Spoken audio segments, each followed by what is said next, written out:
Blog Talk Radio.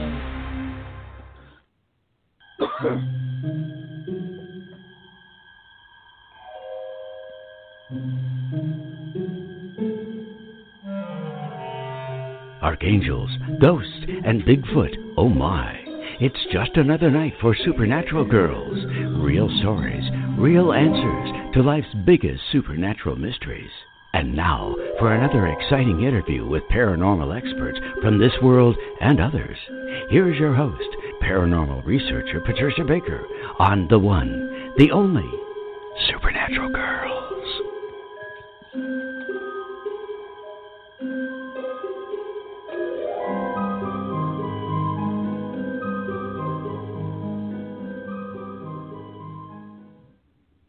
Welcome, everyone, to another exciting episode of Supernatural Girls Radio.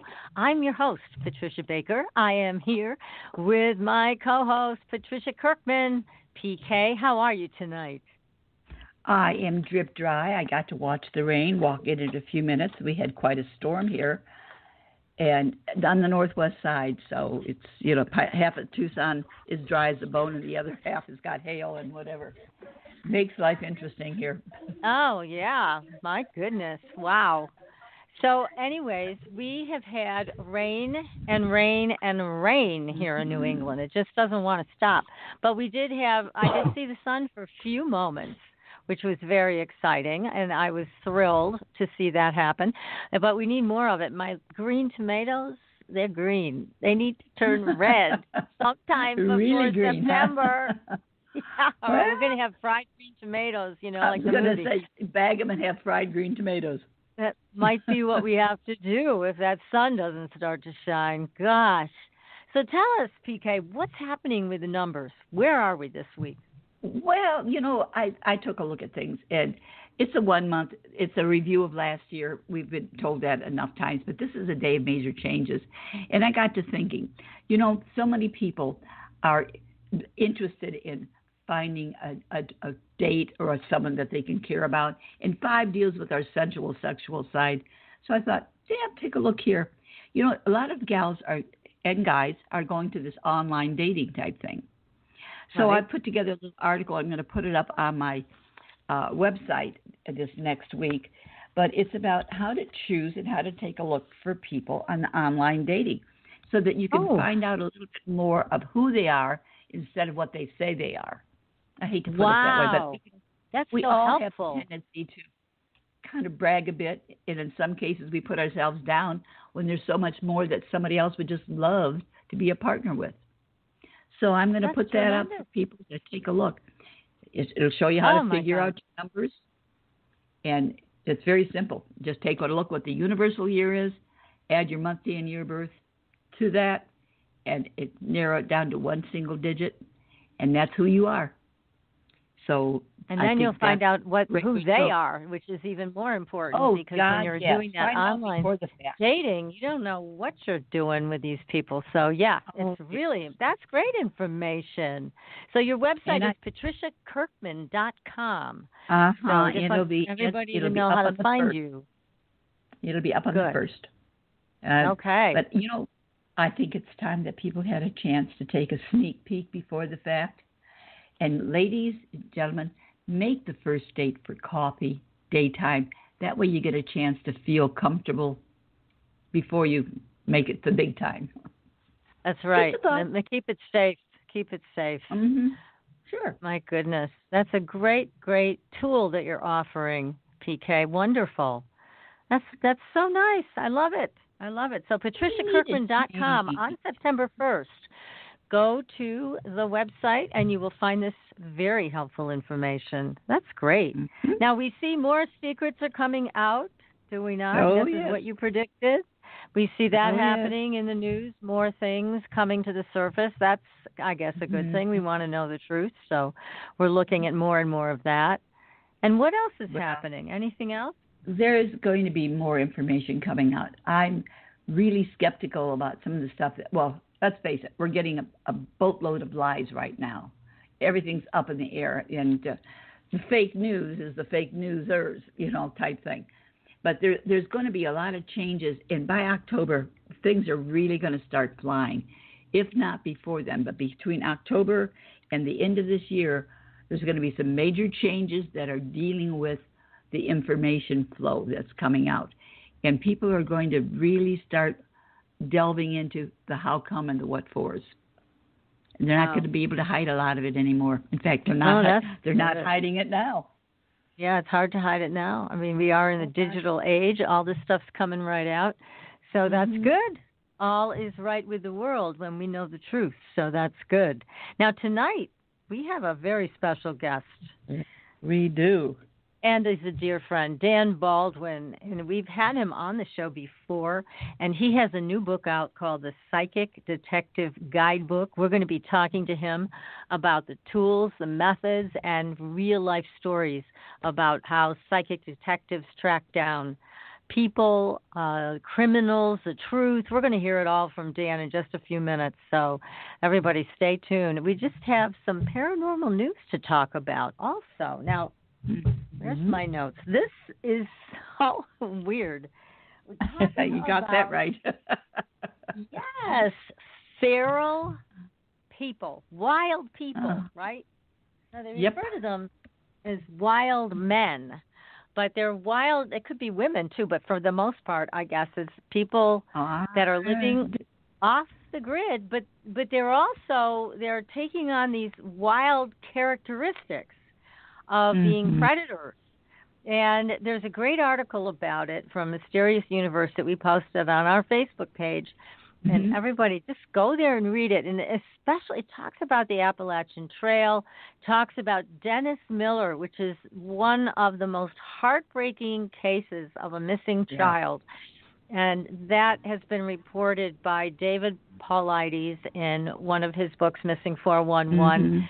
And that is so upsetting, that case, because this child went missing, and another family claims that they saw something like either a wild man or a Bigfoot, some big hulking creature with a child over its shoulder walking up on a cliff.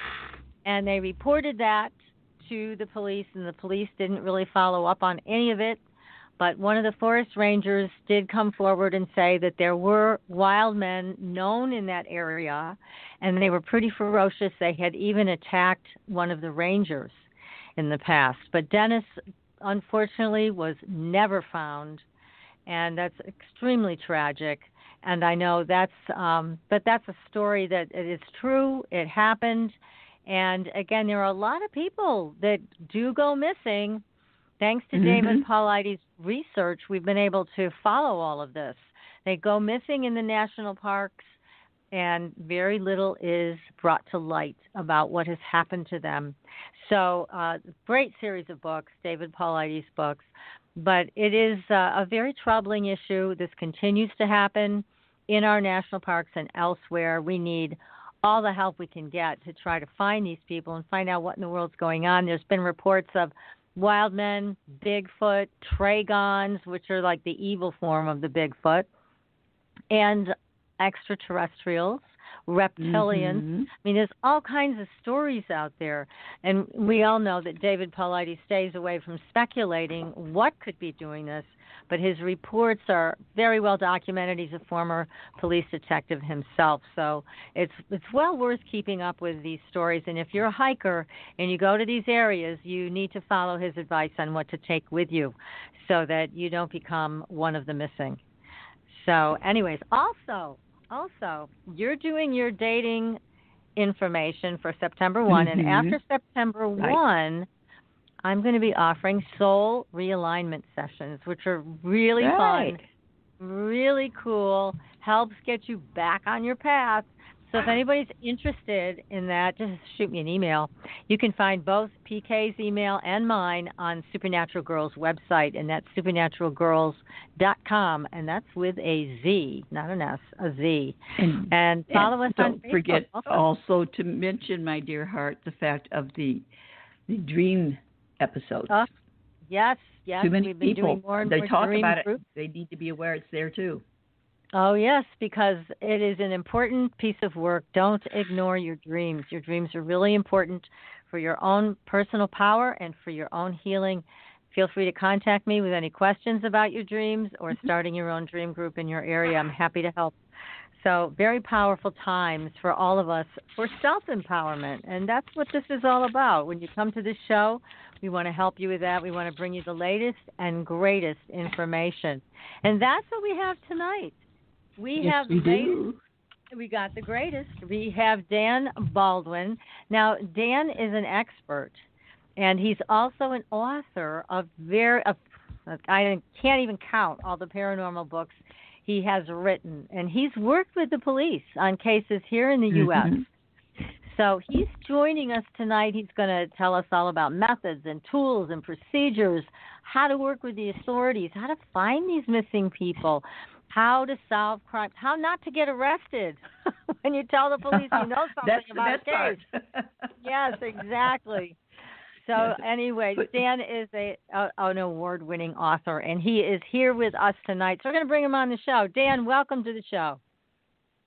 Glad to be here. Oh, we're excited to have you with us. Very definitely. Your book is now going to become one of my new Bibles. Oh, bless you. Seriously. I hope it does some good. Oh, I'm sure it will. I'm sure it will. It feels good, Dan. It's got that real good feel good to it. Well, I wrote it to be as informative as possible in as few words as possible. I just really wanted to get the information out there without a lot of fluff. So I think it's a good read. It is. It is an excellent read. Patricia knows that I'm kind of legs sometimes. That's right. If PK says it's a good read, it is, because she doesn't like to read much. So this is a great book. So, so Dan, out now. Thanks, lady. Dan, you were saying that you did not get into this whole world of the paranormal until about 20 years ago, but you've worked extensively on a lot of missing person cases yourself. So what was it that turned your head in the direction of psychic detecting? Well, it really came out of nowhere, literally out of left field. As a writer, sometimes I get real tense, just writing all day. So I would take a walk in the afternoon, in the late evenings, around my neighborhood, go down to the park, and just basically dump the mental trash from the day is what I would be doing. And one day, I swear to God, I heard a voice that said, "Find missing children." And I'm not a clairaudient. I don't hear voices, So I looked around. There was no car driving by. There was no window open. There was no TV set playing out. And I said, "Well, that's interesting." And didn't think too much about it. But in my evenings sojourns, that thought would not go away. It just was something that was embedded in the back of my head. Just find missing children. So at that point, I decided, well, obviously for some reason I am supposed to be doing this. And I had to evaluate the situation. I'm not a cop. I'm not a trained investigator. I have absolutely no background whatsoever except in writing. So I said, how can I find missing kids? And just another flash, we'll try this, psychic approach. And at that point, I went out and started. Dan, you're breaking up a little bit. You may need to move to an area where you're having a better signal, because we just lost you for a few seconds there. How about right now? That's Sounds better. Good. Am I? Mm-hmm. Okay. Well, I'm standing up on one leg holding a light bulb, so that's all right. Can we get pictures? You just have to do that for 90 more minutes, okay? So anyway, I was at one of these bookstores, and I was trying the tarot cards and things like that, and I saw a lady operating the pendulum, and it just hit me. I can do that. That looks like something I can do. So I went over and introduced myself, and she got me started with the pendulum, and I really took to it, and I'm a self-taught pendulum dowser. So you've been using that to as your tool. I mentioned I am a pendulum doofus. I just can't. It just doesn't work for me. But I can't envision you being a doofus. You're trying too hard. am trying too hard. That could be. It may just also not be my tool because it's not the only tool, but it is your tool. That's something that works extremely well for you. Now, do you have a specific pendulum that you use? I have probably 10 or 12 pendulums that I use, and there's no one is favored over the other. Okay. Yeah, basically, when I'm about to do a session, I just pick up the one that says, "Hey, use me, Dan, use me," and go with that. Yeah, but like I say in the book, there's no magic in the pendulum itself. It's just a tool, so it doesn't really matter. Mm-hmm.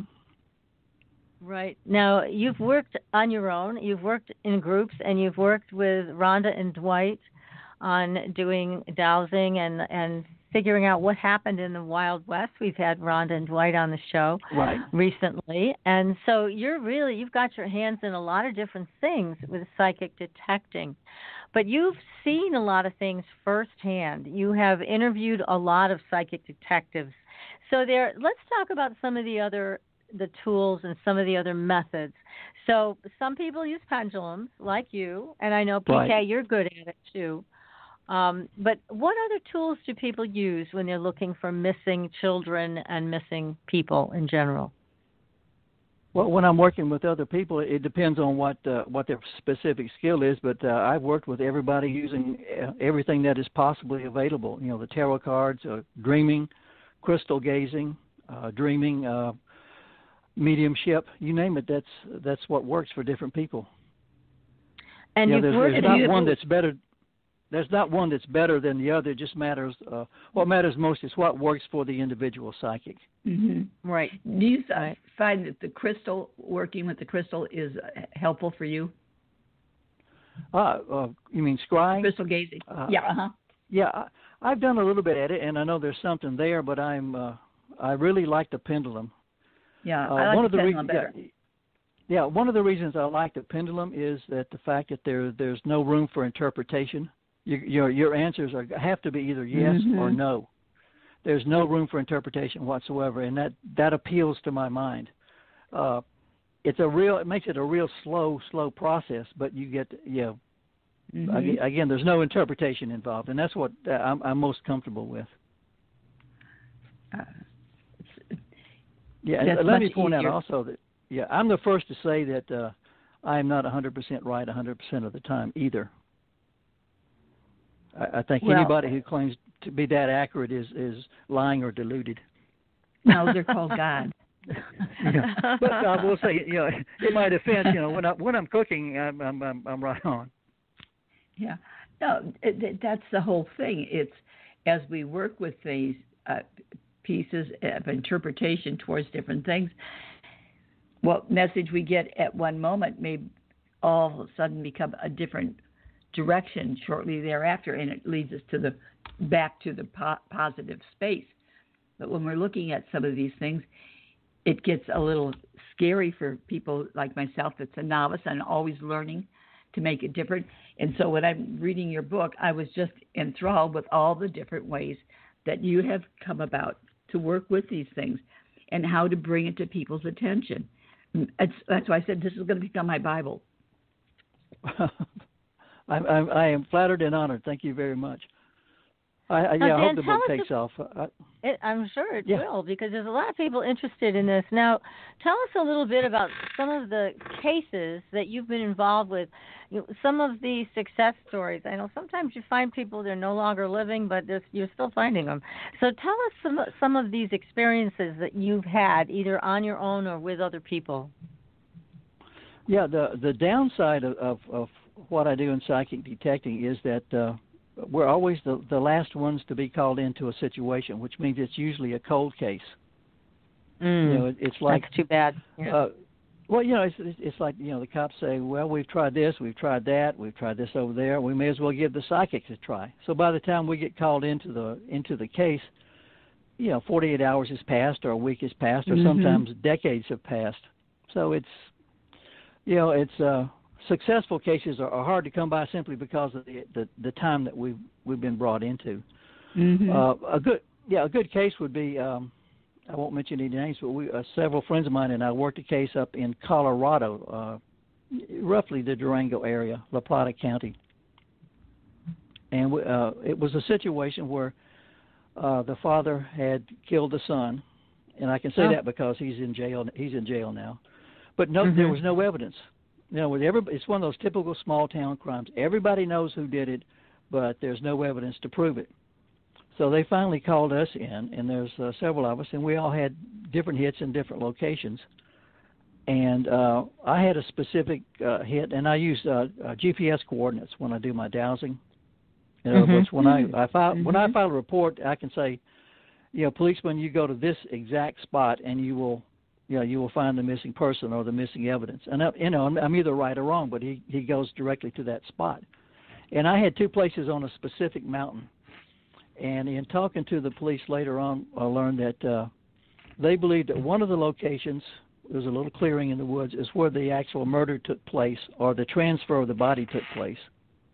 And at the other place, I think it was within like 300 feet of my GPS point, they found finger bones and I think a leg bone or something like that. That was later on determined through DNA to be that of the child, the missing child. Terrible. So in that case, there was nothing we could do to save the kid because he was long gone. But at least the guys and gals involved in that were able to bring some closure and eventually help bring about the arrest of the guilty person. Which was his own father. Isn't that horrible? My God. I think I know the case that you're discussing right now, but, people need closure. It does help to know where the body is and to have the bones identified. As horrible as that sounds, I mean, of course, it would have been better to find the kid alive, but that wasn't possible. Yeah. Well, I can tell you, I've gone out not only what do I do the pendulum readings, I have also gone out with search and rescue crews, to try to find the missing person. And one of the toughest things is coming back from a search and looking in the eyes of the family member and just going, didn't find him. And just to see their faces fall. I mean, that's worse than coming back and saying, well, we found what's left of him. At least they have closure with that. Exactly. Right. Exactly. Yes. Oh, that's terrible. I know. It's terrible to live with. Yes. I mean, just watching recently the Molly Tibbet case, which was so horrifying. And again, they were lucky they found something soon, but it's still, again, what a horrifying thing for that family to go through with that illegal immigrant killing her the way he did so ruthlessly. It's also, I think, a good lesson for people, male or female, who might be out jogging or hiking on their own. And if they feel threatened, don't wait to call the police. I mean, that's apparently the story that's coming out, is that she felt threatened, and then she threatened him with, I'm the perpetrator, with, I'm going to call the police if you don't stop. So she obviously felt threatened enough to think about it. But then she didn't do it, and he got her. So it's unfortunate. Jog with your cell phone and jog with your cell phone and a can of mace. There you go. Mace doesn't weigh anything. That's and great being advice. Safe. If you feel it, you should do it. This business of everybody thinks, well, I don't want to make a fool of myself if I call and this isn't really it. What are they going to think? Well, forget that. That's your psychic instinct kicking in. Your psychic ability is saying, hey, don't do this. Right. Something's seriously wrong. Yeah, or your psychic ability is saying, punch 911 now. Exactly. Right. That's exactly what they should do when they get that gut feel. Yeah, but then your conscious mind gets involved. Oh, they'll think I'm silly, or this. They try to be logical, huh? Yeah, well, they might think you're silly, but guess what? You'll still be alive. So that's what everybody needs to learn from any of these cases where people have been murdered like that. It's horrible. I feel terrible for the family. Trust your instincts.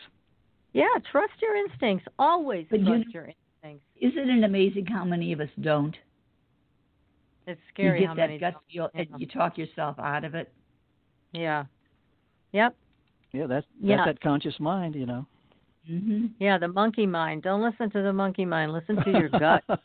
Jeez. So right. Tell us another story, Dan, about a case that you worked on. These are fascinating events that you've had in your life. Tell us another one. Well, a real good case that shows the value of teamwork happened up here.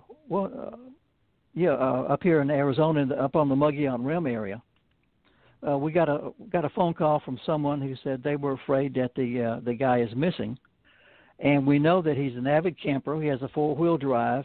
He also is an avid hiker, but we think he's somewhere in Arizona or New Mexico or Colorado or Utah. Can you guys help find him? That's a pretty big wide area to search. Yeah, that's a wide area. Whoa. But one of the things I'd like to point out is that when you get a group of psychics together, you get a lot of clues, and any one clue may not make any sense by itself. But when you put them together, you can start putting together the pieces of the puzzle and get a coherent piece. For example, in this case, I'll get to my part last, but we had one person who said, I just get the number 360. I don't know what that means, but I get 360. And another person said, I get the fact that he stopped off at some kind of old general store or trading post that was run by a little old man, and he bought something there. That's all I got. I don't know where that is. And we had another member, another friend, who, as it turned out, described the place where the guy was down to a T. I mean, perfectly. She said he was there's a tent. He's near a lake. There's a little ravine between him and the lake. There are trees, pine trees around. There's 3 or 4 corrals nearby. And she said, this is the kicker, there are red stripes on the trees around him. Wow. But I don't know where that is.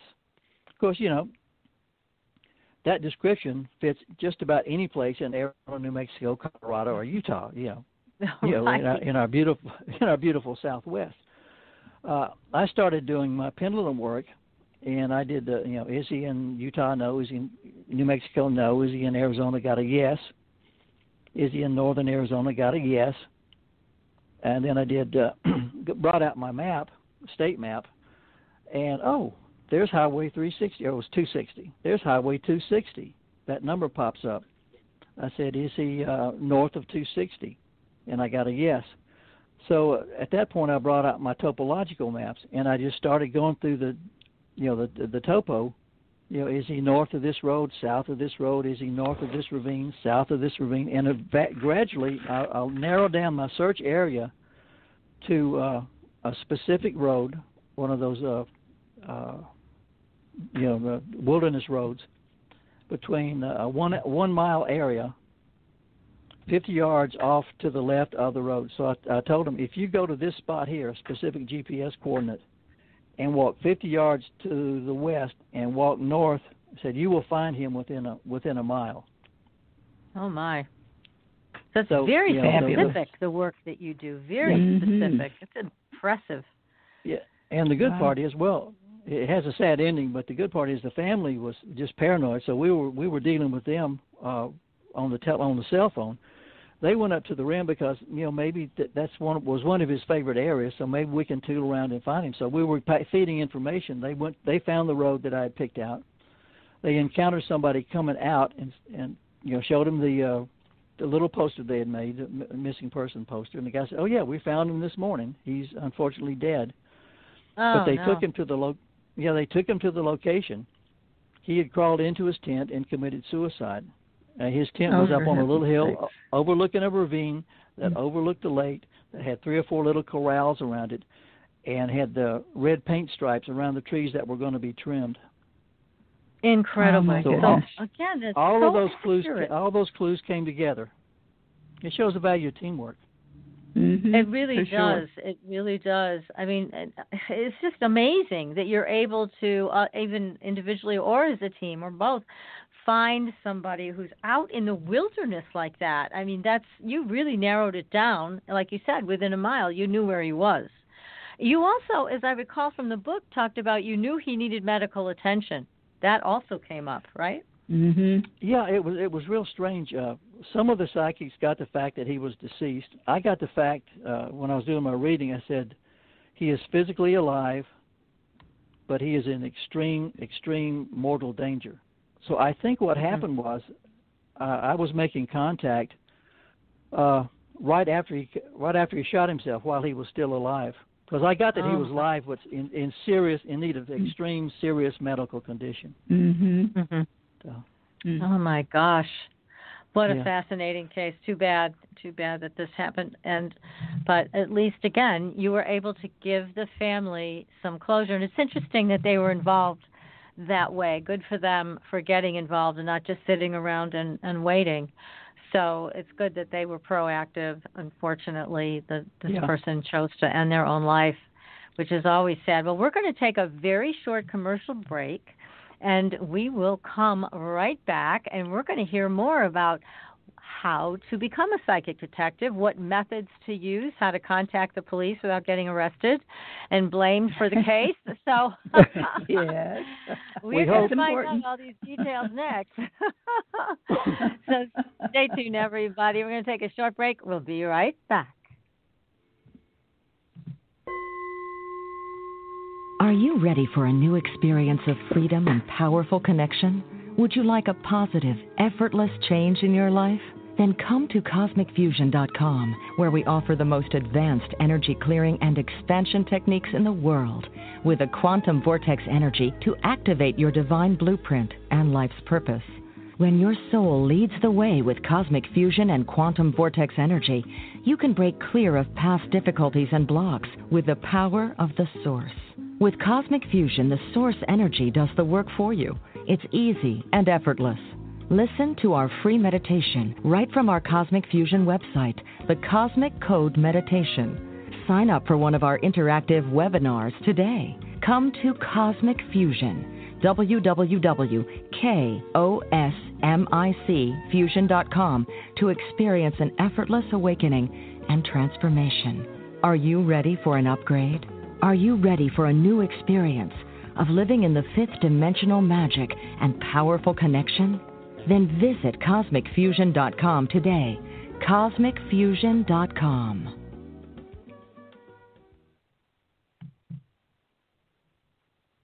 Your property tax bill. Have you seen it lately? It's frightening.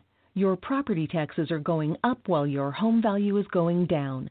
It's time to fight back and win. For the real truth about the property tax system, get attorney Pat Quintilian's book, Are You Getting Screwed on Your Property Taxes? How to Find Out and How to Fix It. Attorney Quintilian answers all your questions and gives you the facts you need to fight a property tax bill that is spiraling out of control. You'll also read about what happens to property owners who don't check their property records, only to find out too late they're taxed on square footage, fixtures, and even buildings that they don't own. Is this happening to you? Learn your rights. Buy attorney Pat Quintilian's book today. Are You Getting Screwed on Your Property Taxes? How to Find Out and How to Fix It. Available on Amazon.com. Astridian is a family of cosmetic products with 98% pure ionized minerals. We combine our science with a blend of essential oils to nourish and take care of your skin's health. How does it work? All Astridian products contain the proprietary redox technology, having the capability of simulating an ionic zinc-copper superoxide dismutase effect. This free radical scavenger currently in your body has been diminished by toxins and the daily stresses of life. It is a perfectly balanced mineral complex that all $200 an hour dermatologists, their professors, and ancient history have proven. Redox technology is a process of reducing the skin's oxidation by transferring electrons from a radical state to a stress-free normal condition. Oxidative stress is a form of cellular aging, and as science has proven, a precursor to disease. The free radical theory of aging states that organisms age because cells accumulate free radical damage over time. Damaged cells are not beautiful, but healthy cells are. The Astridian family is presented in 4 different uses that cover unique benefits to your body. They are the Essential Anti-Aging Series, the Multivitamin Series, Sports Series, and Professional Series. Regain your youth with the power of Astridian. Visit www.astridian.com and inquire. Use the code SUPERNATURAL and receive a 10% discount on your first purchase. Astridian, the beauty of being healthy. Welcome back, everyone, to Supernatural Girls Radio. I'm your host, Patricia Baker, and I am here with my co-host, PK, and our guest tonight, Dan Baldwin. He is the author of a great new book called The Psychic Detective's Guidebook. So, Dan, we've been listening to your stories about some cases you've worked on. Now, let's go to some of the methods, and also, most importantly, let's say you are psychic or you're psychic medium, and you're getting a hit on a case. How do you go about contacting the police without having them point a finger at you? You have to be straightforward and honest, and either call, preferably go down and report yourself. First time I did it, I filled out my own little report form and walked into the police station and asked for the detective in charge of the case. I said, "My name is Dan Baldwin. I have some information. I obtained it through psychic means. Would you allow me to present that?" The officer said, "Of course." He took me back to his office. He was professional, thoroughly polite. He recorded the interview with me. Turned off the recorder, and as he escorted me out, he said, the biggest case I had last year was solved by a psychic. No kidding. So, yeah, he was thoroughly professional, thoroughly polite. That's great. He may have been skeptical, but it did not show. And fortunately, somebody working the case got back to me later, and they said the detective said to tell Dan he connected some major dots. I have no idea what those dots are. Mm-hmm. But it was gratifying to hear that, because normally you don't get recognition. No, because you don't get feedback from them either, and that's the part that's frustrating, because it's hard to tell just how on target you are when you're having to do it totally in the dark. Yeah, you can solve a case and not know about it until you read about it maybe a year or two later when you're scanning the internet. It's just the way it works. Yeah, that's so one it's of not the things. about. It's not about if you're ego. in this for ego, forget about it, because you're not going to get the attaboy. It's not going to work. Well, you can imagine, the detective going in front of the judge. Well, how do you know the man is guilty? Mm-hmm. Well, the psychic I talked to the murdered woman last night. Okay. All right. All right. Because also some police and some detectives are not amenable to this. They're just not. They think it's a bunch of hooey, and they don't want to get involved in this. And there are some, like the gentleman that you met, that was professional and was willing to listen. So not all of them are going to be that nice, right? Yeah, my experience has been most of them. I would say probably 95%. If even the skeptics are still remain a professional attitude, especially if you're providing good information. I worked with a couple of detectives up in Yavapai County, and both of them said, "Look, neither one of us believe in this psychic stuff. We think that's crazy." He said, "But your information, and you as me and my cohorts, your information is so accurate and so on target, and you have information that only we have, that we're going to work with you on this deal," even though they were skeptical. One way to handle that is something I was making a presentation back in Louisiana a couple of weeks ago, and there was a good cop in the audience, and he said, "I don't appreciate what you're doing, appreciate what you're saying, but I don't believe in psychic ability." And I said, "Well, with all respect, do you believe in cop instinct?" "Well, of course." Uh-huh. Jacques. Touche.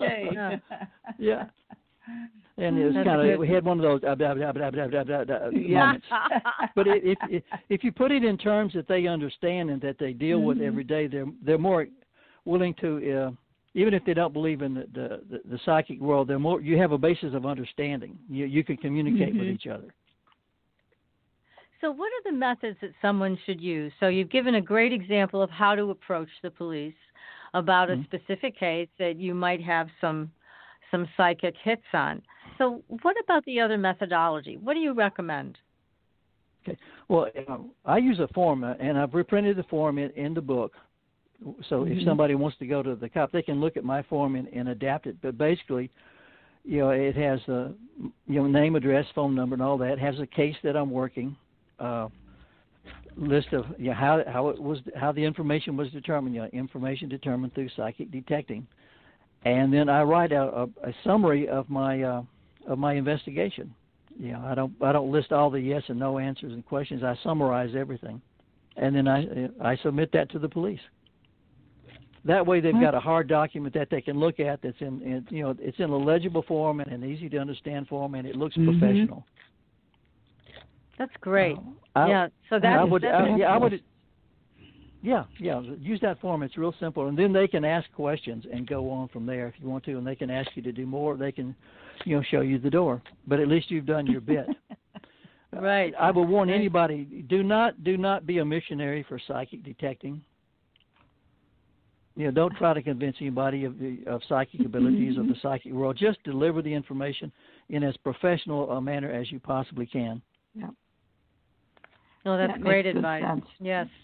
So you don't need to say, I did this by a pendulum or I did this by tarot cards, because that might be more off-putting to somebody who's not a believer, let's call it that. No, I think you do. I think you need to be honest with the police. But, you don't need to hammer it home. Like I said, there's a line in the report that says, information determined through pendulum dowsing. I think you owe it to the cops to let them know. Yeah. But then you don't have to, after that, let it go. Just then give them the information. And if you will occasionally run up against a skeptic, but that's par for the course. Most of them you deal with are going to be friendly and at least courteous and professional with you. Yeah, and as you say on the form that you have in the book, give you the information, but don't be a blood dog afterwards and pushing them on it, because that's the hound dog, as you said. Don't be a hound dog afterwards. Yeah. Yeah. Once you filed your report, unless they come back to you, leave it alone. You can do more research and you can file other reports, but just deliver your reports to the police and don't call them up. What did you find out? What did you find out? Did it work? Yeah. Did it? Or certainly not. I told you who the killer is. Why haven't you arrested him? Yeah. Right. Well, that's, again, good advice. You don't want to pester them, then they won't want to ever deal with you again. So now, exactly. how would people form their own psychic detective groups? Is there a way to go about that? You would do it as you would form any other organization. I would be very careful about who you work with. Make sure everybody is of the same mind. In other words, you want people who are there to help other people. You don't want people there to get reward money. You don't want them there for personal public relations. Make that real clear up front. This is a group effort. We're not going to highlight any specific psychic, and we're not going to go after reward money. That will weed out a lot of the lazy psychics right away. Yeah. And then, right. And then vet everybody. Make sure they're doing good work as it goes along. Right. Now, you've been in some large groups, right? Yeah. You've worked with some large groups of psychics all around the country, and then some smaller groups. And is there any benefit to having a larger group versus a smaller group? No, because even in a larger group, you're only going to have a certain amount of people who will work a case at any given time. Because some people are going to be on vacation, or some people are not going to feel like pull to that particular case, or for any other reason. So you're even in a large group, you're going to end up working with a smaller number of people. What counts is the quality of the people you're working with, more than anything else, and that they're all focused on doing the right thing, which is to solve the case or find the missing person. Right. Right.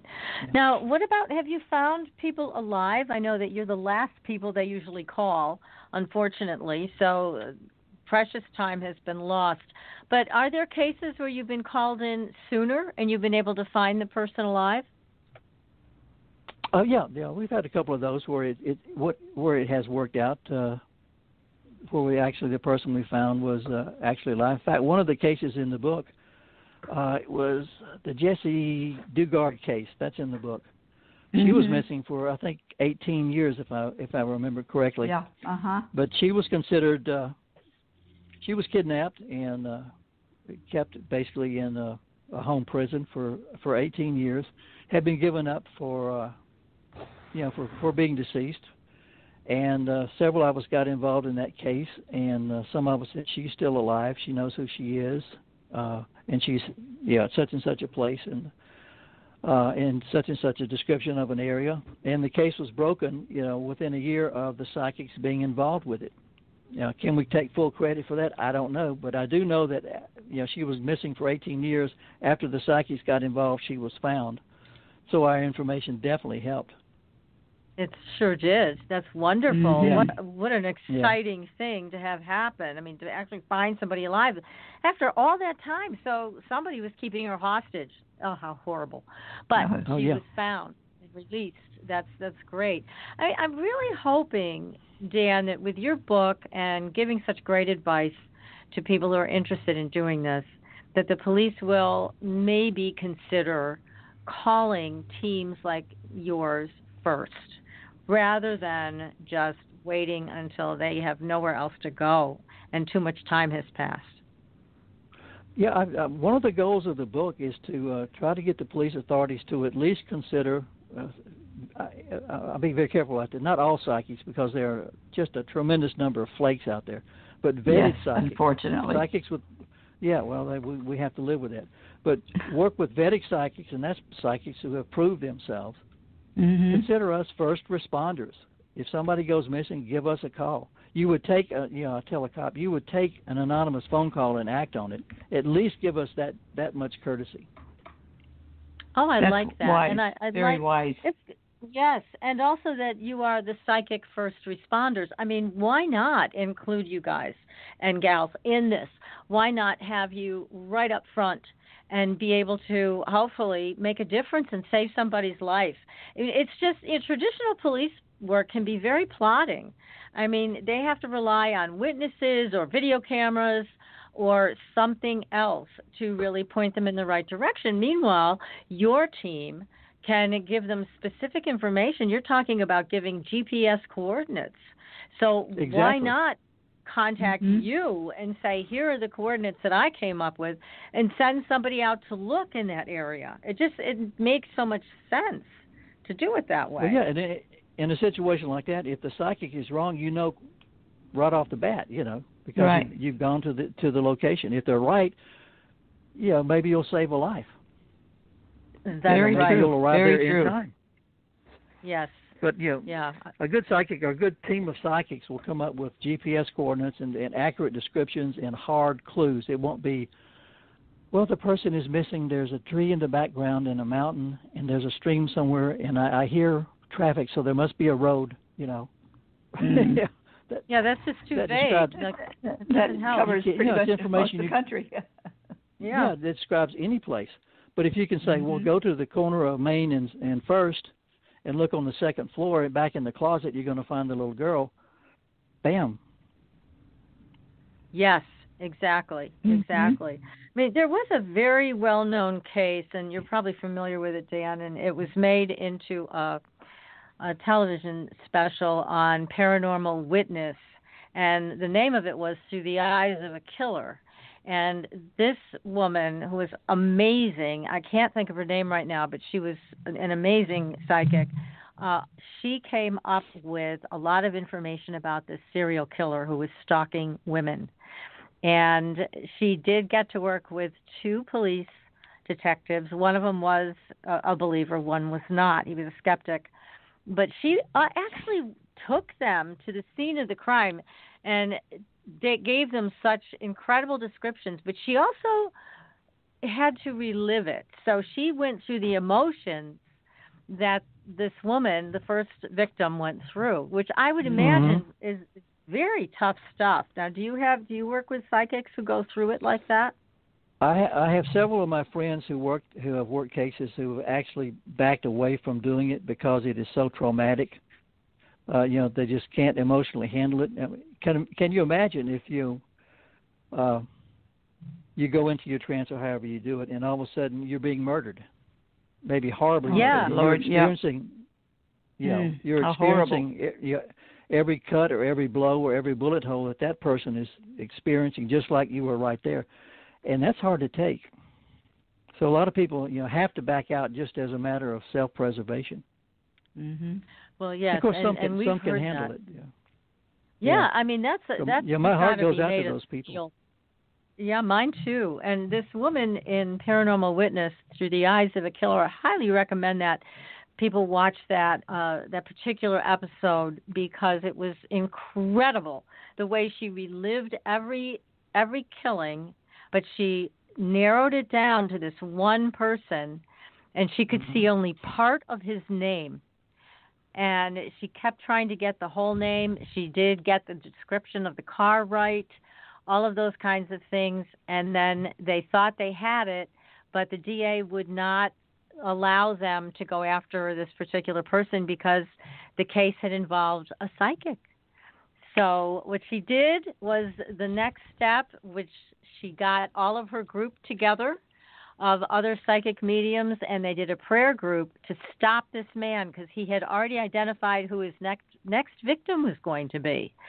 And so he was stalking her, and they couldn't stop him. So the police couldn't stop him. So the women came together in their prayer group, and they prayed that he would feel what his victims had felt, and he would stop. And she said she just felt this energy lift. And the next day, the police, the two detectives showed up at her door, and they said, "Where were you last night?" She was like, "Well, I was here at home with the kids." They said, "You were?" And she's like, "Yes." "Well, we caught the killer because the killer was driving in his car while they were praying. He called 911 because he felt some woman stab him in the back in his car." And he described the psychic.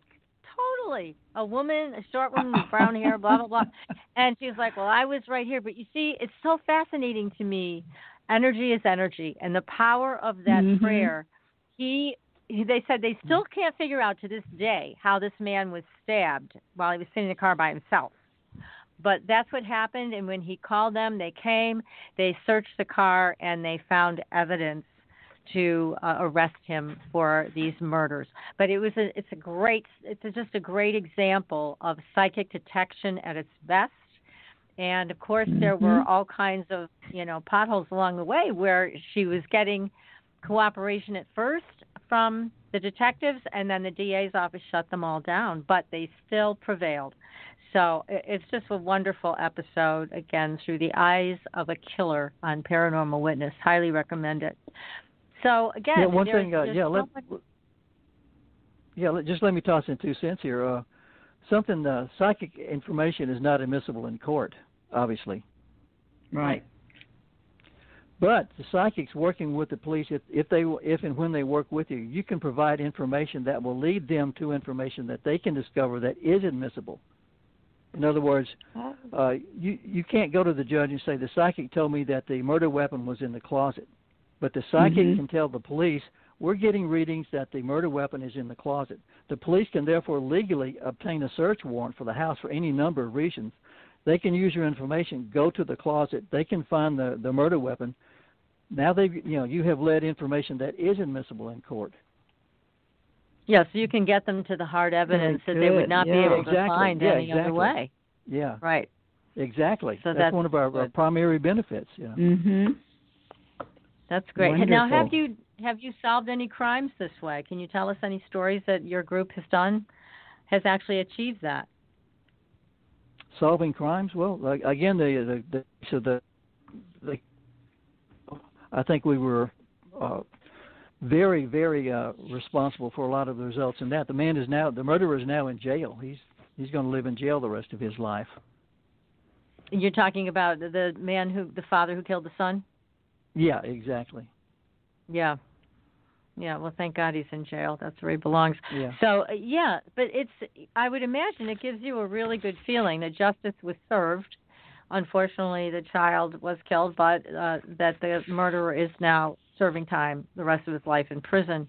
So it is a good feeling. But like you're saying, you can't let your ego take over in this. No, because basically you have to accept the fact that you're serving a higher good. And I think once if you drop that attitude, I think your effectiveness will drop at the same rate. At least I know it would with me. That's why I don't. People ask me, why don't you douse the lottery? Well, that's not how I'm supposed to use my gift. And people always ask that because if you do numbers or whatever it is that you do, why can't you win a fortune? And the only thing I keep telling them, the same thing. It's not for personal gain. It's for personal growth and to help others. If you try to make money out of it, you're going to go broke. It's not what it's about. It's not going to work. It's not going to work. I know it wouldn't work for me, so I've never even tried it just on the lark, you know. But I'm it's amazed a gift that you can. It's a gift, and I'm supposed to use it in certain areas, and that's what I'm going to do with it. Mm-hmm. Exactly. But I am really impressed, Dan, with your ability. How in the world do you find the GPS coordinates? I mean, that is so amazing. It's so specific. Well, it's really it's simple, really. I use Google Earth. It was like in the case I mentioned earlier. I determined that the guy was in Arizona, and got my state map out and it located the area. Then I got my topos out, and reduced the size of the box I was researching, and I got it down to that little road area I told you. 1 mile stretch, 50 yards off the road. Then I can get on Google Earth and find that spot, and Google Earth will provide you with the GPS coordinates. Ooh. So I can say, go to 234537 to 234548, and walk a straight line, and you will find him. Wow. Excellent. Yeah, it really it's a great tool for finding missing persons. Yeah. Isn't it amazing when you think of the things that have come about these last years, the tools that we have available to us now that no one would have ever thought about before? Oh no, Google Earth, who would have thought? We're in a wonderful position you're in a wonderful place to help other people with this type of stuff in very specific, hard ways. Now, here's a question from one of our listeners. Yeah. She'd like to know if you've ever helped people find lost pets. I generally don't get involved in that, but yeah, I've done it a couple of times. So you just Fifi's apply the same exact technique. Fifi is down at the park. Run down there, look under the slides. Get Fifi off the slide. Take her home. Yeah, Fifi's scared of the big cats, so you better hurry. Right. But the techniques. You can find your lost car keys, or you can find Fifi the wonder dog, or find the missing person. It's the same technique. So it doesn't matter. So that's wonderful. Now you mentioned that some of your psychics are find people through dreams. That's good news. I like to hear that. Yeah, my friend Chris Robinson over from England.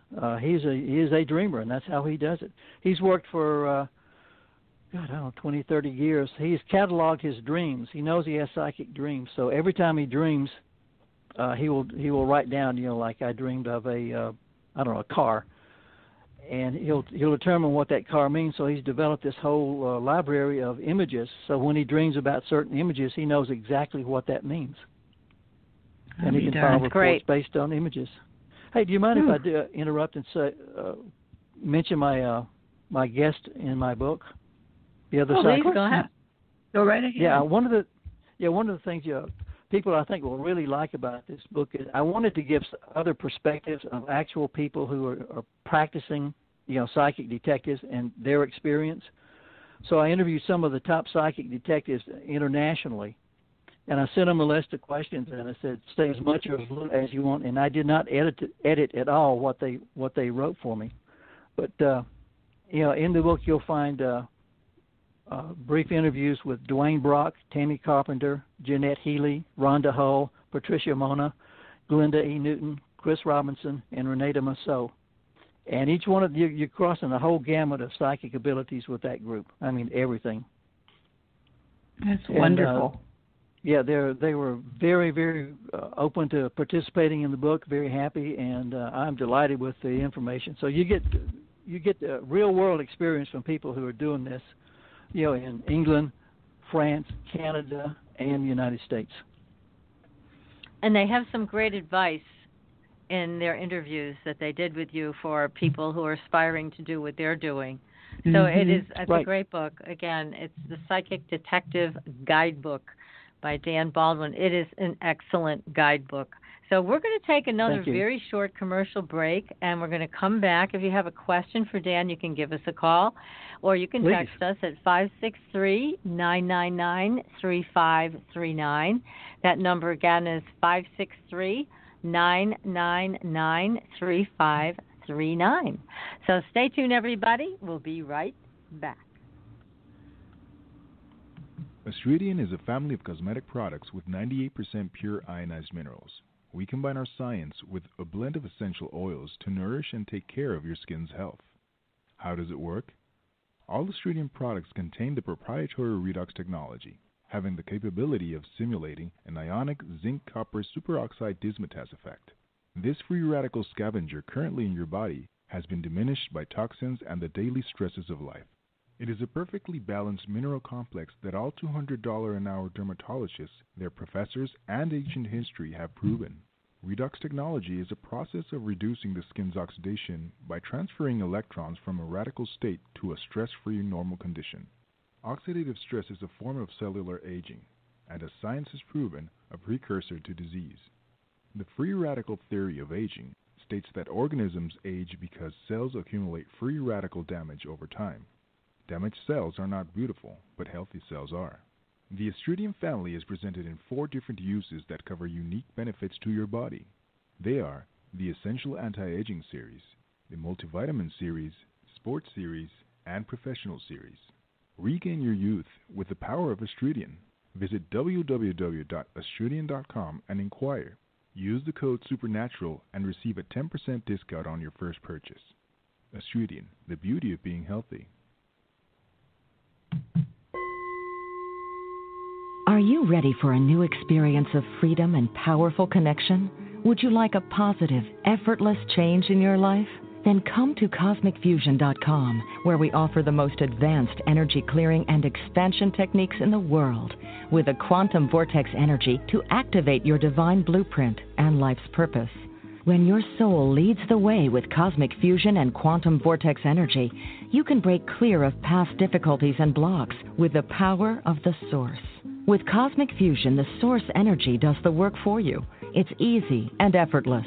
Listen to our free meditation right from our Cosmic Fusion website, the Cosmic Code Meditation. Sign up for one of our interactive webinars today. Come to Cosmic Fusion, www.KOSMICfusion.com, to experience an effortless awakening and transformation. Are you ready for an upgrade? Are you ready for a new experience of living in the 5th dimensional magic and powerful connection? Then visit CosmicFusion.com today. CosmicFusion.com.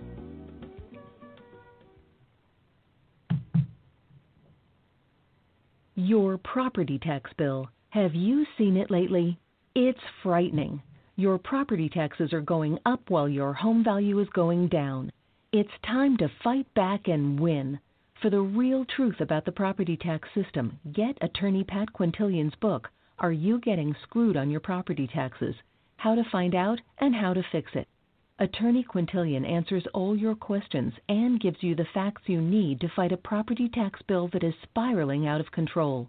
You'll also read about what happens to property owners who don't check their property records, only to find out too late they're taxed on square footage, fixtures, and even buildings that they don't own. Is this happening to you? Learn your rights. Buy attorney Pat Quintilian's book today. Are You Getting Screwed on Your Property Taxes? How to Find Out and How to Fix It. Available on Amazon.com. Welcome back, everyone, to Supernatural Girls Radio. I'm your host, Patricia Baker. I am here with my co-host, PK, and our guest tonight, who's incredible stories that he has and methods and tools and all kinds of great information about psychic detecting. So, Dan, going through your book, there are so many great stories. I mean, there's just an incredible amount of successful cases where people have been found and returned to their families, where they've been possibly kidnapped or whatever. And this, again, must make you feel really good that you're part of a group that's able to bring people back to their homes. Yeah, even like you said, even when it's you're bringing quote bad news, at least you're bringing news, and the family is Right. not left up in the air wondering sometimes for decades. What happened to Fred or what happened to Ethel. You at least bring closure even when you're bringing bad news. Right. Now, The you've unknown also been is so hard. Yeah. Go ahead, honey. You're wondering all the time. No, you're right, PK. That's just I can't think of anything worse. It must consume your life when you have a missing relative or loved one. I mean, it just has to consume you, which is terrible. So again, the service that you're providing. It's heartbreaking. It is. Mm-hmm. No, it's horrible. Yeah. You don't charge for what you do, right? No, that would be an abuse of the gift, as far as I'm concerned. Mm-hmm. Mm-hmm. And I do not knock people who do that, but that's just not what I'm supposed to do. Right. So you don't charge. So if somebody had a missing relative, how would they get a hold of you? Do you have a website for them to go to, and how would they find you? Generally, I work only through police authorities, the local police or the sheriff's department or the FBI, or the Forest Service, whoever's in charge of that particular episode. So, if God forbid somebody did have a missing person situation, it would be wise of them to, after the police have been called, to let the police know, or whomever is in charge, that you would like to have Dan Baldwin on the case, right? Oh, they could do that, certainly. That certainly. Way? But yeah, but I don't work directly with families or people. For any number of reasons. One, you'd be overwhelmed, and you couldn't devote enough attention to any one particular case. And two, I respect the police, and I want to work through them in the proper channels to see that the information is treated respectfully and properly. Because there's great opportunity for abuse or accidental abuse of the situation. You could get in a lot of trouble. Mm-hmm. You could blow a case for the police. Yeah, that's true too. Yeah. Yes. So it makes One sense. never knows exactly someone where would they actually, are at that point. Yeah, so they would have to actually request it from the authority and just say, this person is missing, but I also want you to bring Dan Baldwin into the case, or another psychic group into whoever, the case to help find them. Yeah. Mm-hmm. I would advise anybody important information. Be sure to vet whoever you ask for, though, because like I said, there are more flakes out there than there are us. Definitely. I think you guys know that. Yeah. So, we don't want seriously, I was working a case with a group, and we were out doing a search with search and rescue out in the middle of the desert in the middle of the summer. And you had a group of us who were doing this voluntarily. None of us were being paid. Not only did we do the psychic work, but we were also out there pounding the ground, And we got a phone call from the family. 2 psychics had approached and were charging them $100 an hour each to consult with. Oh my God! And we're going, how terrible. we're out here basically busting our butt for you guys, and you're talking to a couple of flakes. Good Lord! And paying them too. Yeah, paying them. But the flakes talk a good game. But I would say if you're going to work with a psychic, treat them like you would any other professional, like you would investigate a doctor or a contractor or anybody else. Ask for references. Good idea. Good idea. Very good idea. Yeah, ask for references, and if possible, ask for references from the local police authorities. Know who you're working with. That's great. Yes, exactly. It's so important, and time is of the essence when somebody goes missing.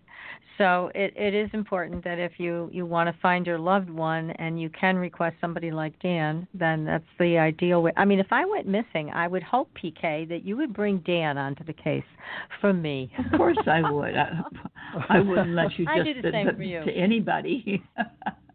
Don't let me just hang out there in purgatory. Yeah. No, I think I would do that. I mean, if there was somebody, God forbid, in my life who went missing, I would call you, Dan. I would bring you in, or I'd bring you in through the authorities as you requested. I mean, it's just, I can't imagine why people wouldn't use this resource. It's what you have to offer is so valuable. And there are a lot of us out there. There are a lot of extremely talented psychics. The names I just mentioned, there are just a few of them. Yes, and all of that, again is in your book.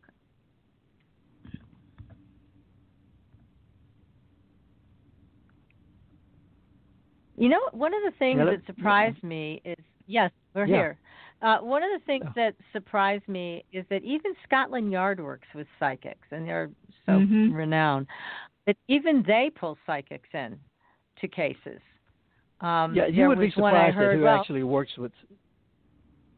Yeah, you'd be surprised at who works with psychics, although they will, for me, maybe obvious reasons, will not admit it. But yeah, there's a lot more psychic work, legitimate psychic work, serious psychic work going on than people realize. Well, when we think about it, it's been done with the military for years and the governments. Yeah, remote viewing for years. And again, the police I've talked to, like I said, 95% of the time they are at least willing to treat you with respect and to accept your information. You know, you may walk out the room and they may throw it in the round file, but I don't think so. But I don't think so either. I have found that they're far more open. Let me put it this: 101, they're very, very, very open. If you get in front of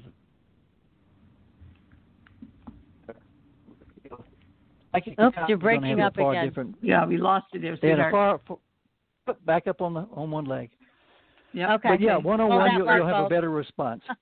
Yeah, you'll have a better response 101 for sure. Yeah, and that's so important for people to know that there's something more they can do. They can reach out via the authorities to someone like you for more help. You know, to get this rolling, I think right away is so important. I mean, that's why they say, the first 48 hours are the most critical? 48, they still say that? Yeah, absolutely. Often not even, often 24. 24, yeah. Well, that makes sense. Yeah, seriously, you're talking hours, not days. Yeah, definitely. Yes, that's right. That's right. Because oh my gosh, and things are so crazy today. I mean, people need to move fast if somebody's missing. Now, isn't there in some states, I believe there is some type of regulation or law that says that somebody has to be missing for a certain period of time before you can even file a missing persons report? Yeah, and that varies state by state. And some of the psychic groups are trying to work on changing that. Because the time frame is so short. But yeah, I can understand the thinking behind that, but I disagree with it. But I can understand the thinking behind it because they deal with a lot of runaways and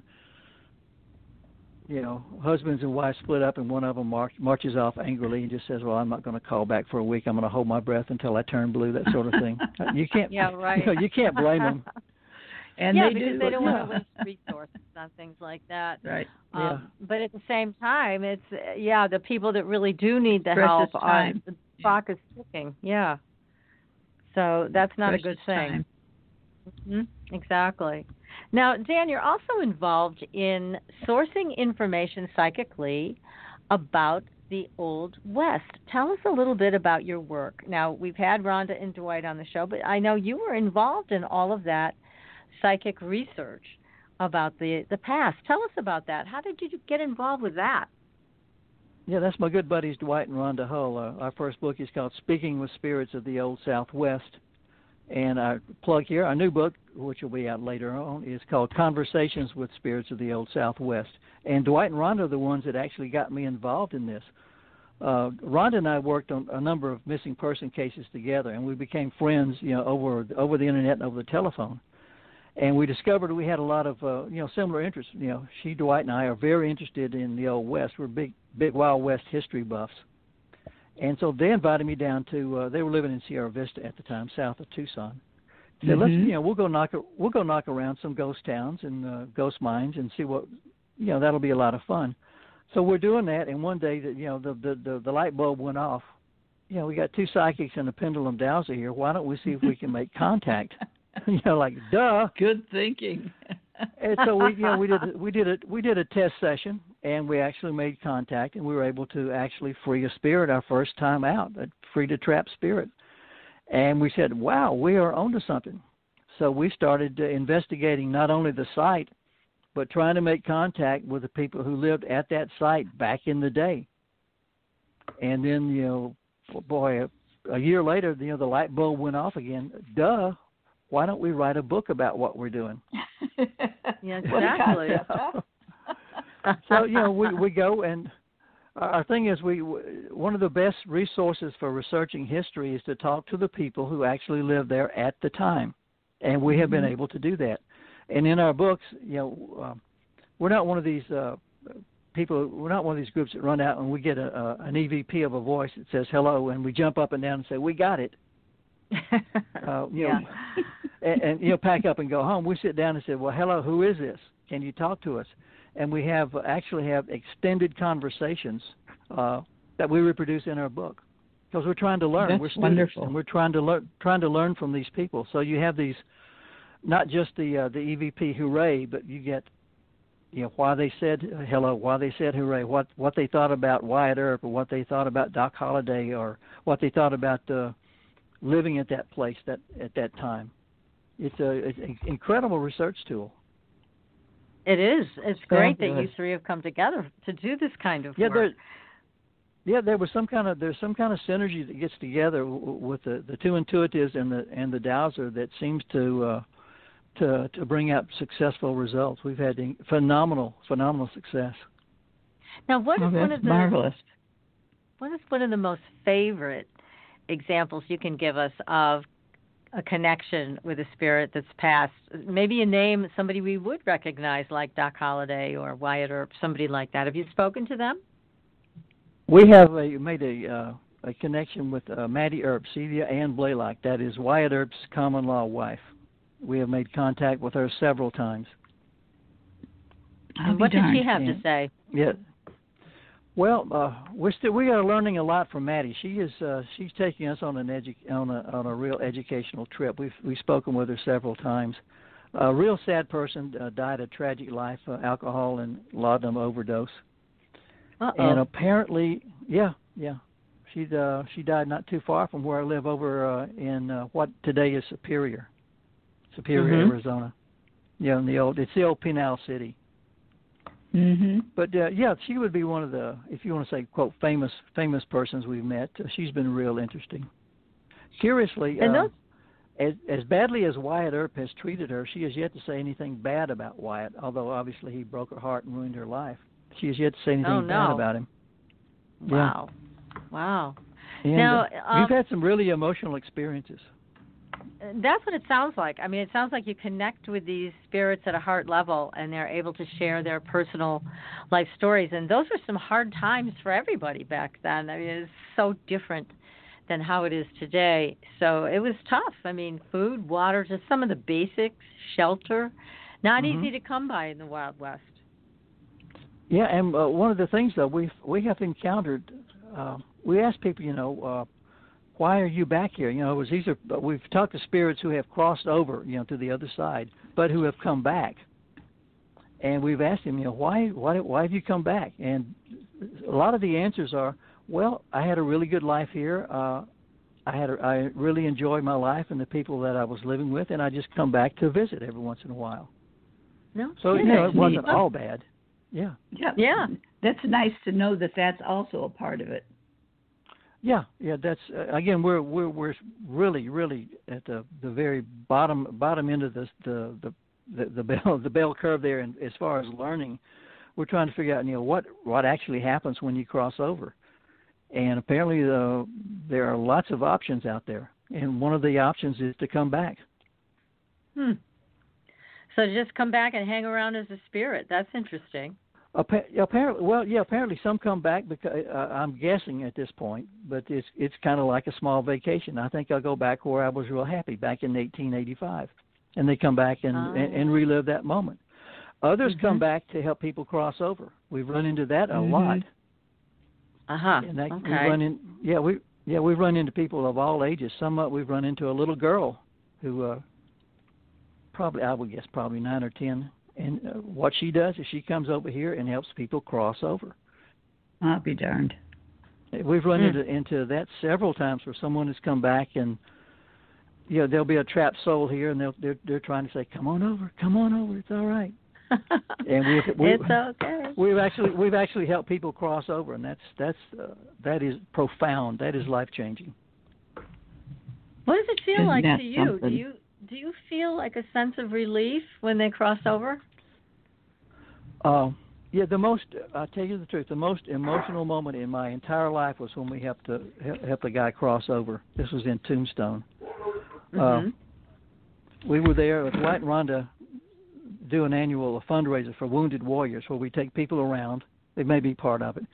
And we take people around to different ghost towns and kind of tour them about, tell them what ghosts are all about and what spirits are all about and things like that.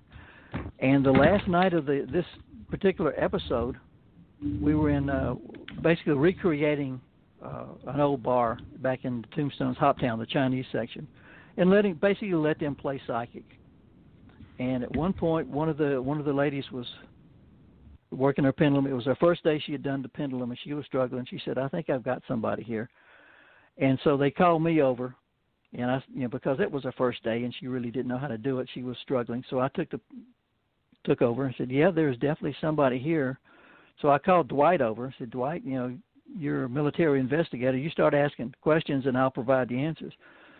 So Dwight started asking questions, and we determined we had a trapped spirit. It was a Chinese guy who had killed his brother on the spot where we were standing back in the 1880s, had murdered his brother. And Dwight said, "Wait a minute, there's somebody else here." Yeah, Cain and Abel were both there. The brother was there. We called in Rhonda because Rhonda is brilliant at helping people cross over. So you had me, Dwight, and Rhonda, and the second spirit was the murder man's brother, the victim, had come back over to tell his brother who had killed him, "I forgive you. Everything is all right. I love you. Nice. Come on over." So you had the three of us, and keep in mind, this is in front of a crowd. Totally unexpected, totally unplanned for. And at the moment that he released and let go, there was a wave of emotion that swept through 40 people. There was not a dry eye in the house. It was like snap. I was crying, Dwight was crying, Rhonda was crying. It was instantaneous. It wasn't like a build-up, like at a patriotic speech or something. It was just instantaneous. It was like a wave of emotion, and it was good crying, good weeping. It was incredible. Oh, that's wonderful. Again, very, very exciting work, very heartening, and like you said, it was totally unexpected. This is not something that you planned for at all. Well, Dwight and Rhonda and I were exhausted from working the whole weekend. We were going to sit the thing out, We were in the back of the room. Goodness. But again, it was, to tell you the truth, it was the most emotional event in my life. It was incredible. Oh, powerful. Gosh. Now, one of the things that PK and I talked to Rhonda and Dwight about in their next book is trying to contact Geronimo. Did you guys do that yet? We ran into, we were at Fort Rucker. It's an area where Geronimo lived before the fort was there, and he was carried as a prisoner there. And we encountered a spirit who said he was Geronimo. And we're very careful about claiming that we've talked to very famous people. But yeah, he was there. And basically his message, we asked him, "Is there something you want to tell everybody?" And he basically was, "I forgive." So again, it's all about that. It's all about, apparently for some of us, when you cross over, your spirit is elevated a little bit. If it was Geronimo, I have no reason to think it was not. He'd just come back to say, "Hey, I forgive you guys for what you did for me. I hope you forgive me for what I did to you." Gosh, so wonderful that you're able to touch these spirits and have them speak with you this way. Now, I know that you do have recordings. Did you ever get photographs? Do any of these spirits show up when you speak with them? Dwight and Rhonda might have a couple. I don't. I've never captured one. You get your usual orbs here and there, but I don't know whether that's real or not. But we've gotten excellent EVPs in our book. If you go to the end of the chapter and there's the transcript of the conversation mentions an EVP, you can log on to our website, which is www.beelieparanormal.com. Beelie spelled with two E's, B-E-E. And you can actually hear that EVP that you just read about. Ah. No kidding. Incredible. I think that's it's in wonderful. other words, it's more than just a book. If we say that Matty Earp said hello, you can go log on and you can hear Matty Earp say hello or whatever. That is so neat. I love it when they can cross over like that and communicate in a way that we can understand in physical reality. Because it's one thing when people have the talent that you do, or Rhonda or Dwight, and you have this immediate connection through your tools or your own intuition and psychic abilities.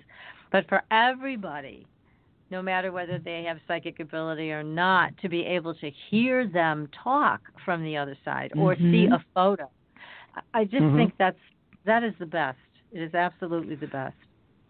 Yeah, for me, the EVPs are, it's not the be-all and end-all, but it's a physical validation of that what we're saying really happened for people who may not fully believe, here's the actual physical record of it. We know it happened because we were there. Right. Now, have you guys ever used a ghost box? We've seen a few of them out there. Have you ever used that? We use a handheld recorder, inexpensive handheld recorder, and the pendulum, and that seems to be working pretty well for us. That's it. I think that the more techno you get, the less you depend on your own psychic ability, and eventually you end up depending more on you depend more on the machine than you do on your own intuition, and I think that just takes you further and further from your goal. So we keep it simple. Yeah, that's great. So you have more of an actual personal connection with the spirits that you're talking to, rather than waiting for them to land. Yeah, we don't collect EVPs. We want to talk to people. We want to learn. Right. Is there anything surprising that you've learned from spirit thus far? What is the most surprising thing that you've learned? For me, the most surprising thing is the variety of options that you have once you cross over. That was surprising to me, and again, I think we're just hitting the tip of the iceberg on what those options are. I think we've only learned of a couple of them. Yeah, so you've learned that people can come back if they want and hang around and relive a moment. What else can they do? Well, again, I think a lot of them come back for. Well, a good example, we made a contact with a Marine who he got married in 1939 over. South of Florence in Arizona, had a big, beautiful wedding, a cowboy wedding. But it had the fiddles out and had the jug passing around. They were playing guitars and they were dancing and singing. They had a great old time. It was the happiest day of his life. World War II comes along. He signs up. He's a Marine. He gets killed over in the Pacific. Thousands of miles from his family. He comes back and relives the happiest day of his life. He comes back with the woman. He's with the woman he loves. He's with his family and friends. They're dancing and singing and having a great time. So he comes back again to the happiest day in his life. Oh, how fabulous! Yeah, I didn't know that they could do that. Yeah, that's so cool. We have run into that several times. We've asked him, why are you here? Well, I enjoy it here. Okay. Yeah. Makes sense to me. Something. Yeah, but we always think of the negative side of it instead of the positive. Yeah, we have never had a negative experience, not one. That's great. We've never encountered any never negative been told. Spirit. Never heard that. Get out. Yeah, none of that. Well, when you start now, and I know you talk about this in your book, is you pray also for some level of protection, right, and keeping the energy high. Right. So that helps. I do whenever I do a psychic reading, like looking for a missing person, I've got my little, I don't want to say ritual, but I've got my little steps that I take, and that's outlined in the book, the detective book, the steps that I go through, and one of those is psychic protection. And that's really basic. I was going to say, if that's necessary, don't you think? I think so, because, again, depending on how you were brought up, you'll have different labels, but I think we all recognize there are negative forces out there. Oh, and I think that I think good work attracts negative forces because they want to mess up the good work. So you have to protect yourself, and there's a simple step that I do that to set up that protection. Yeah, well, that, again, it is so important, and it's something we wanted to bring out in the interview today, that anybody who takes this on really needs to have that prayer. And again, all of that is in your book, which is called The Psychic Detective Guidebook. It's available on Amazon.com. And again, if you want to work with someone like Dan, now Dan, how can they contact you? What if they wanted to become a part of your group? Can they do that? Well, people can contact me at my email address, baldco@msn.com. Okay. And can you spell that out? Yeah, B as in boy, B-A-L-D as in dog, C-O, baldco@msn.com. Okay. So if you want to contact Dan, that's how you reach him. And next week, everybody, we'll be back with another show. We're actually going to be bringing a psychic medium on that has crossed over to the other side. She's going to tell us her experiences. So in the meantime, everybody, thanks for listening, and we will see you on the Blue Highway. Thanks, Dan. Good night, everybody. Thank you. Good night. Thanks for listening. Tune in next week for another radio adventure with Supernatural Girls.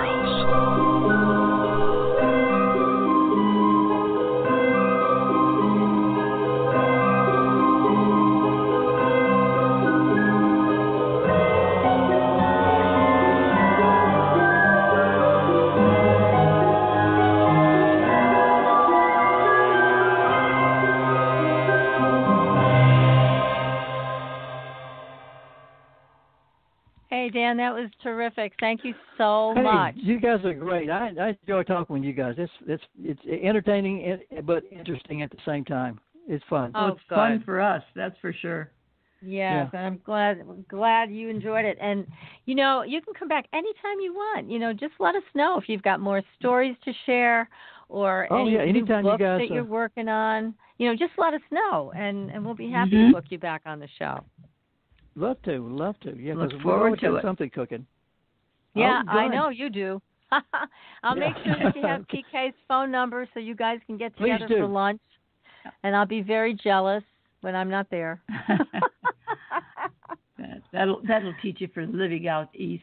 I know. We'll go to East El Charro or someplace. Okay, sounds good. One right up the street. Take good care. Thank y'all. Good night. Thank you, Dan. Take care. Good night. Thank you. Thanks, PK.